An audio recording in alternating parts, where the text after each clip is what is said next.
Pour vos portails et garde-corps, faites le choix de Finalu Clos 2000.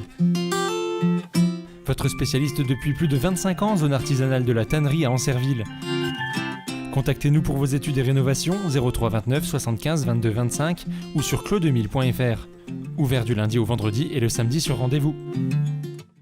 La base aérienne 113 de Saint-Dizier connaît désormais son nouveau commandant. Un appel à la mobilisation s'est tenu ce mercredi à Bar-le-Duc. Le tournoi Open de tennis est bel et bien lancé à Montier-en-Der.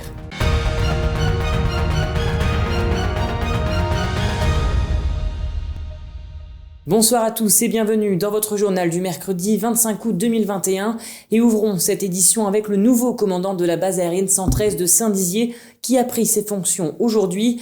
Il succède donc au colonel Julien Fourneret, présent depuis août 2019 sur cette base militaire.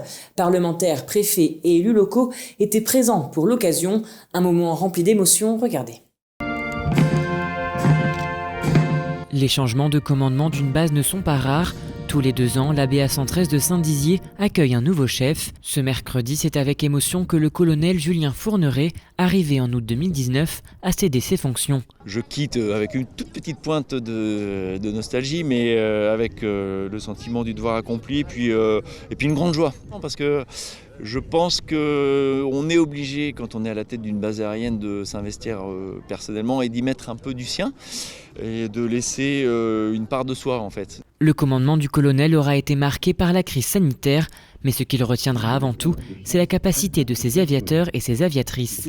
Mais malgré le Covid, le cap a été tenu. Non seulement il a été tenu, mais on a renforcé nos dispositifs, on a encore progressé, on a réussi à faire beaucoup de choses. C'est ça qui est frappant, c'est la capacité de nos aviateurs et nos aviatrices et de tout le personnel qui travaille pour soutenir ces aviateurs et ces aviatrices pour réaliser leur mission opérationnelle.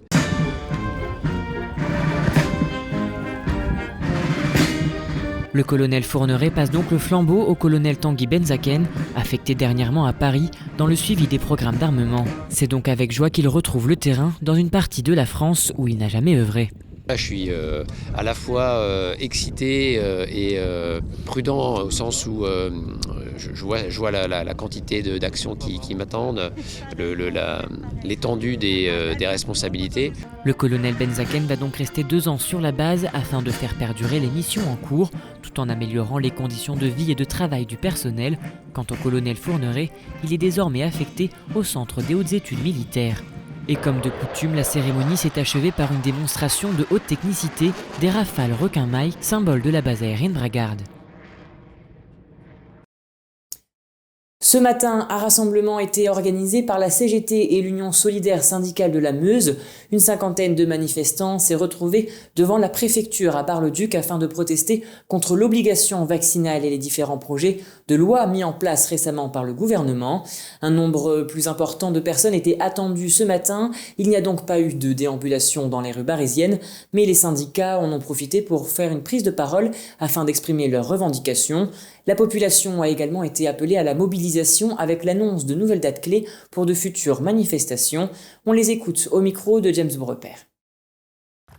Aujourd'hui, c'était un appel à la grève départementale formulé par Solidaire Meuse et la CGT Meuse et un appel à rassemblement parce qu'on souhaitait mobiliser en fait, les travailleurs du département sur à la fois le pass sanitaire et suite sur les annonces en fait, qui ont été faites par Macron aussi le 12 juillet par rapport à la réforme des retraites et la réforme du chômage.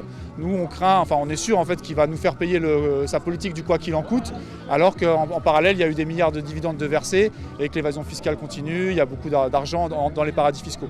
Donc on pense qu'il faut d'abord aller chercher l'argent auprès de ceux qui en ont le plus avant d'aller pénaliser ceux qui ont déjà beaucoup consenti pendant la pandémie et qui continuent de le faire.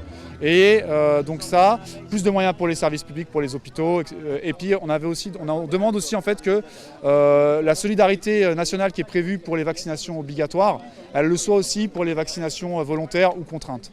C'est le ras-le-bol que ce soit toujours la population qui soit mise à contribution et forcée, contrainte, alors qu'en même temps, les grandes entreprises, les finances, eux, ils n'ont pas de contraintes, c'est le néolibéralisme. On leur fait confiance, on leur donne des milliards, sans conditions, hormis pour des dividendes, mais pas de conditions écologiques, pas de conditions d'emploi, pas de conditions de délocalisation.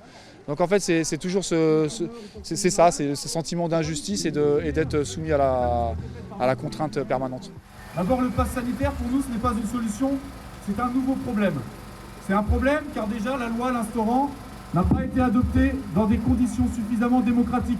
C'était prévu un rassemblement. Si on aurait été un peu plus nombreux, on aurait peut-être fait une manif, voilà. Bon, on n'est pas insatisfait du nombre. Voilà, bon, on verra dans 2 semaines si on fait quelque chose, une action XY. Pour l'instant, c'est un peu dans nos têtes, bon, voilà. Mais c'est vrai que, comme je l'ai dit tout à l'heure, 1er octobre, il y a une journée nationale des retraités et le 5 octobre, une journée interprofessionnelle concernant tout ce que je viens de dire, retraite, salaire, sécu, l'emploi et naturellement la crise mal gérée du Covid. Et passons à présent au chiffre du jour qui est de 72. En effet, c'est à 14h aujourd'hui que la 72e édition de la course Paris-Alsace a pris le départ dans la ville de Château-Thierry dans l'Aisne. Cette année, les participants avaient le choix entre 2 courses, la mythique avec près de 300 km et la nocéenne avec 207 km.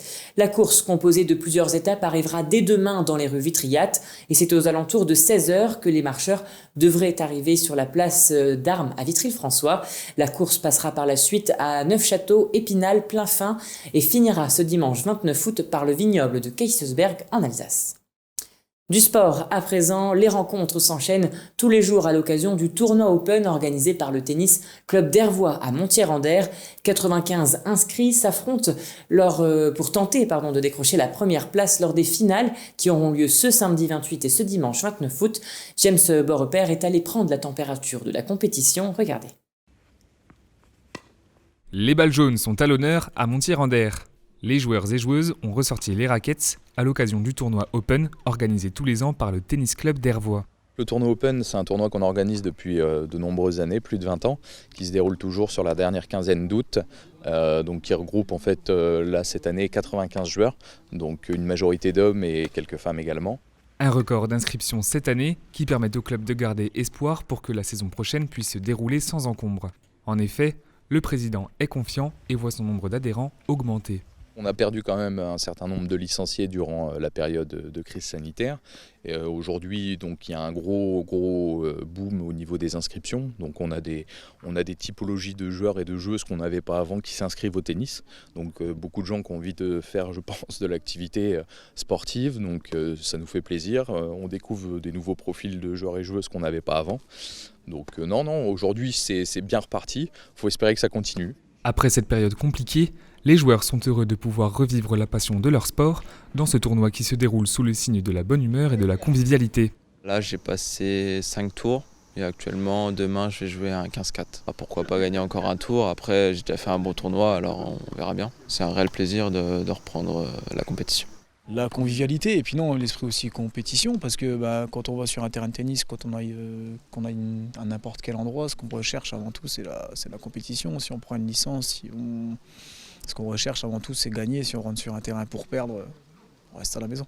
Cette année, le tournoi Open est également l'occasion pour le club de mettre en avant sa nouvelle surface de jeu, la terre battue Top Clay. Ça se rapproche d'une terre battue artificielle. Le gros avantage, contrairement à certaines terres battues artificielles, c'est qu'on n'a pas un besoin d'arrosage systématique. Et surtout au niveau des adhérents, la qualité de jeu, au niveau de même articulation, au niveau des sensations, c'est très agréable. Le tournoi Open jouera ses finales ce week-end avec des matchs intenses qui promettent d'être très serrés. Le public est donc attendu afin de venir encourager les joueurs. Et voilà, c'est la fin de cette édition. Merci à tous de l'avoir suivi. Dans un instant, vos prévisions météo de demain présentées par Chloé Gaillard. Très belle soirée à vous. Toute l'actualité qui vous concerne, à voir et ou à revoir, dès maintenant sur puissancetélévision.fr et sur notre application mobile. Toute cette semaine, participe au jeu concours Puissance Télévision pour tenter de gagner un dossard pour la course La Forgeronne. Alors joue dès maintenant sur puissancetélévision.fr et sur notre application mobile. Jeu organisé du 24 au 28 août 2021 en partenariat avec l'association EB Trail.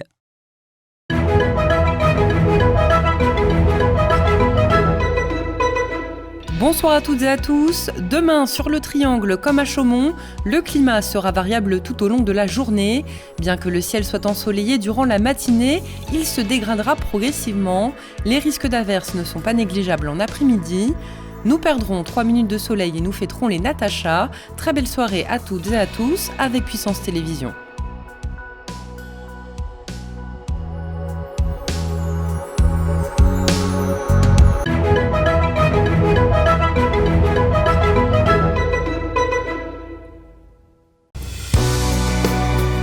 Évadez-vous cet été en regardant la météo des plages sur Puissance Télévision avec le lac du Der. Le lac du Der, la mer en Champagne.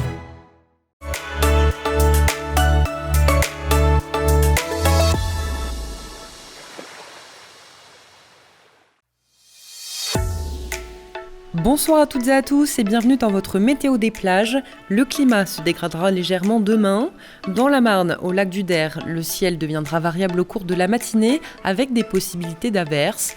Les éclaircies seront de plus en plus larges l'après-midi. La soirée, quant à elle, s'annonce douce sur les plages de la Cornée du Der, de l'Arzicourt, de Nuisement et aux sources du lac. Au sud du lac, côté Marne et Haute-Marne, on retrouvera des conditions similaires sur les plages de Giffaumont et de Champaubert. Dans la Meuse, au lac de Madine, le ciel restera changeant tout au long de la journée.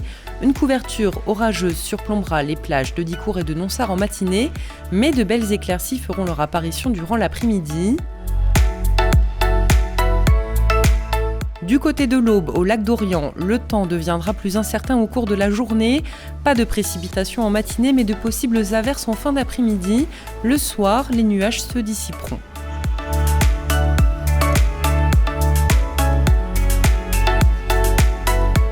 Enfin, au lac d'Amans, sur la plage de Dienville, le ciel sera ensoleillé en matinée mais deviendra variable dans l'après-midi, avec des risques d'averses jusqu'en début de soirée. Les nuages devraient s'estomper rapidement au cours de la journée. Excellente soirée à toutes et à tous avec Puissance Télévision.